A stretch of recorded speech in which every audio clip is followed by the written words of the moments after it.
Salut à tous et bienvenue. Aujourd'hui, on va parler d'un virage, d'un vrai changement de cap en intelligence artificielle. On va laisser de côté la simple prédiction pour se poser une question bien plus fondamentale, celle qui est vraiment au cœur de toute prise de décision. La fameuse question «et si?».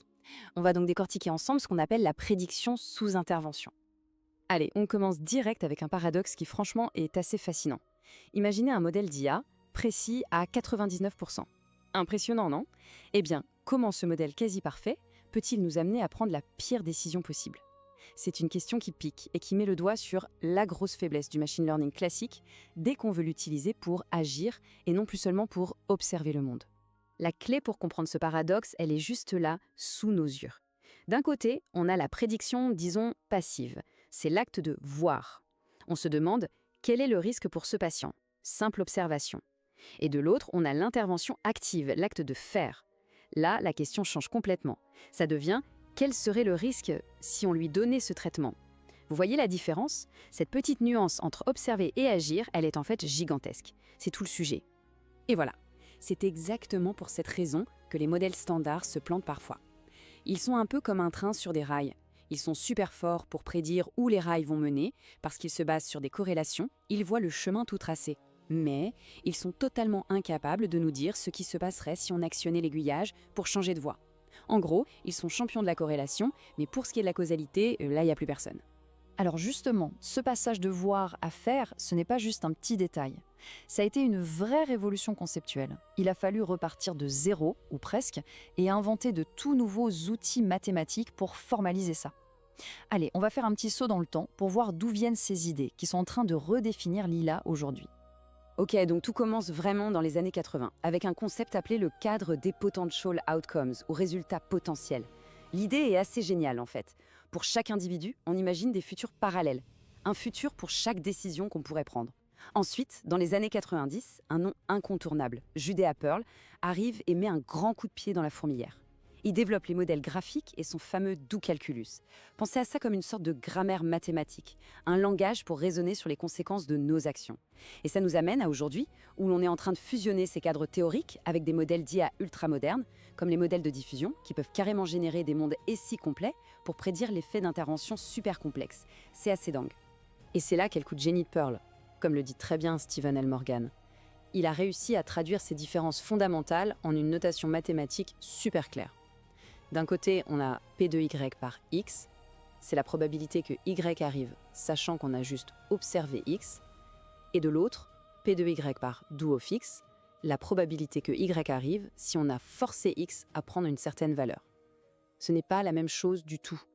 Et cette distinction, qui peut paraître simple sur le papier, a en fait posé les fondations de toute l'inférence causale moderne. C'est le point de départ de tout. Bon, maintenant qu'on a le contexte historique, passons au concept clé. Comment est-ce qu'on formalise de manière un peu plus rigoureuse cette fameuse question « et si ?» Quel est le langage qu'on utilise? Le concept de base, le pilier de tout ça, c'est celui des potential outcomes, les résultats potentiels. On en a déjà un peu parlé, l'idée c'est vraiment de penser en termes de monde parallèle. Pour chaque individu, on imagine qu'il existe un futur possible pour chaque intervention. Prenons un exemple simple, un traitement médical, chaque personne a deux résultats potentiels, Y1 qui représente son état de santé si elle reçoit le traitement, et Y0, son état si elle ne le reçoit pas. Mais, et c'est là tout le problème, dans notre réalité, on n'en observe toujours qu'un seul des deux. L'autre reste à jamais caché. C'est ce qu'on appelle le contrefactuel. Et c'est lui qu'on essaye de deviner. Et pour manipuler ces idées, on a l'opérateur DO. C'est vraiment l'outil central de Judea Pearl pour représenter une intervention physique, une action. Quand on écrit DO x égale x, attention, ce n'est pas la même chose que de simplement filtrer nos données pour ne garder que les cas où x est égal à x. Non, c'est bien plus fort. On simule l'acte de forcer la variable x à prendre cette valeur x. Et pour ça, on imagine qu'on coupe tous les liens de cause à effet qui normalement influencent x. On prend le contrôle en quelque sorte. Et voilà, ça nous ramène à cette distinction cruciale. P de y par x, c'est passif. C'est la probabilité de y quand on a observé x. C'est le monde des corrélations. P de y par do of x, c'est actif. C'est la probabilité de y si on intervient pour fixer la valeur de x. Ça, c'est un effet causal. Et je le répète parce que c'est vraiment le cœur du sujet, toute l'inférence causale moderne est construite sur cette différence fondamentale. Alors bien sûr, pour estimer ces effets causaux à partir de données réelles, on ne peut pas faire n'importe quoi. Il y a des règles du jeu, 3 hypothèses fondamentales qu'on doit faire. La première, c'est la consistance. C'est assez simple, on suppose que le résultat qu'on observe, pour une personne, correspond bien au traitement qu'elle a réellement reçu. La deuxième, c'est la plus délicate, l'inconfondabilité. C'est l'hypothèse la plus forte. On doit supposer qu'il n'y a pas de facteur caché qui influence à la fois le choix du traitement et le résultat. L'exemple classique, si seuls les patients les plus malades reçoivent un nouveau traitement, on risque de conclure à tort que le traitement est mauvais. Enfin, la troisième, c'est le chevauchement. Il faut que pour n'importe quel profil de personne dans nos données, il y ait une chance, même toute petite, qu'elle reçoive n'importe lequel des traitements. Ok, maintenant que la théorie est posée, passons à la pratique. C'est bien beau tout ça, mais concrètement, à quoi ça sert? Voyons comment ces méthodes sont utilisées pour résoudre de vrais problèmes. L'un des domaines les plus spectaculaires, c'est évidemment la médecine personnalisée. Là, l'objectif change du tout au tout. On ne cherche plus seulement à prédire le futur probable d'un patient, on cherche à choisir l'intervention, le traitement qui va créer le meilleur futur possible pour cette personne. C'est vraiment un changement de paradigme complet. Regardez cet exemple tiré d'un cas clinique assez complexe, la gestion d'un accouchement. Ce qu'on voit ici, c'est comment les prédictions pour une stratégie spécifique, par exemple la stratégie « on tente l'accouchement par voie basse jusqu'au bout », sont recalculées, réévaluées en continu.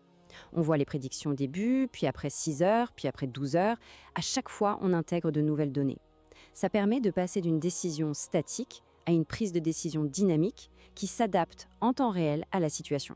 Et là, on touche à un point absolument crucial. Il faut formuler la question causale, ce qu'on appelle en jargon l'estimande, avec une précision chirurgicale. Ce tableau illustre ça parfaitement. On peut poser des questions très différentes. Stratégie 1, quel est le risque si on s'en tient à l'accouchement par voie basse, quoi qu'il arrive? Stratégie 2, quel est le risque si on tente la voie basse au début, mais qu'on se laisse l'option de la césarienne? Ou stratégie 3, quel est le risque si on ne fait une césarienne que si une alerte précise se déclenche? Ce sont 3 questions différentes, qui demandent 3 analyses différentes et donneront 3 réponses différentes. Tout part de la bonne formulation de la question « et si ?» Et les applications, elles sont vraiment partout. En génomique, on peut simuler comment une cellule va réagir à un nouveau médicament avant même de le tester. En soins intensifs, on peut essayer d'estimer les chances de survie d'un patient avec ou sans ventilateur. Et les techniques les plus récentes, comme ces fameux modèles de diffusion, poussent le concept encore plus loin. On ne se contente plus de prédire un effet moyen, non, on génère toute la distribution des futurs possibles. C'est-à-dire qu'on peut voir le meilleur scénario, le pire scénario et tout ce qu'il y a entre les deux. Ça donne une vision beaucoup plus riche pour décider. Bon, évidemment, tout ça peut sembler un peu magique, mais il faut redescendre sur Terre. Cette approche est super puissante, mais elle a aussi des défis énormes et des limites bien réelles. Et c'est hyper important de bien les avoir en tête. Le plus gros obstacle, le mur contre lequel on se heurte toujours, c'est ce qu'on appelle le problème fondamental de l'inférence causale. Et en fait, c'est d'une simplicité désarmante. Pour une même personne, à un instant T, on ne pourra jamais observer qu'un seul futur. Celui qui correspond à la décision qui a été prise. L'autre futur, celui qui serait arrivé si on avait pris une autre décision, eh bien il reste à jamais invisible. Et tout notre boulot, c'est d'estimer ce futur qu'on ne verra jamais.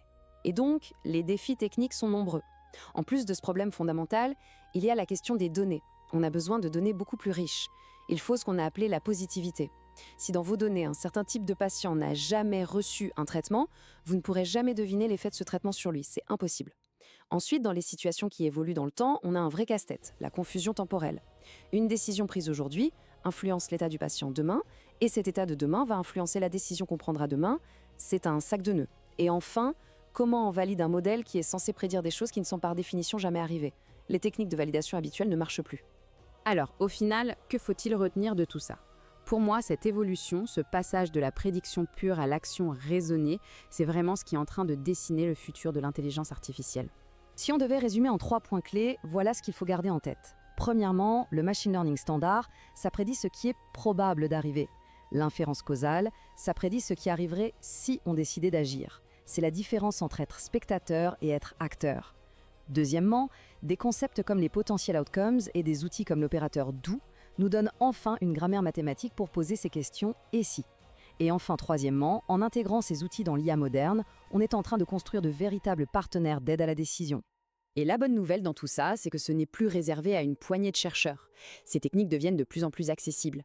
Il existe des librairies open source, comme Douai par exemple, qui font un super boulot pour unifier toutes ces approches. Elles combinent la puissance des modèles graphiques avec la clarté du cadre des résultats potentiels. Ça permet à de plus en plus de monde de mettre les mains dans le cambouis et d'appliquer cette théorie. Et tout ça nous laisse avec une question ouverte, une question immense pour l'avenir. Maintenant que l'IA n'est plus une simple spectatrice, mais qu'elle devient une partenaire active dans nos décisions, comment est-ce qu'on s'assure que les scénarios et si qu'elle nous propose sont non seulement justes mathématiquement, mais aussi éthiques, équitables et robustes face à l'imprévu? C'est peut-être ça le plus grand défi qui nous attend tous dans ce domaine fascinant.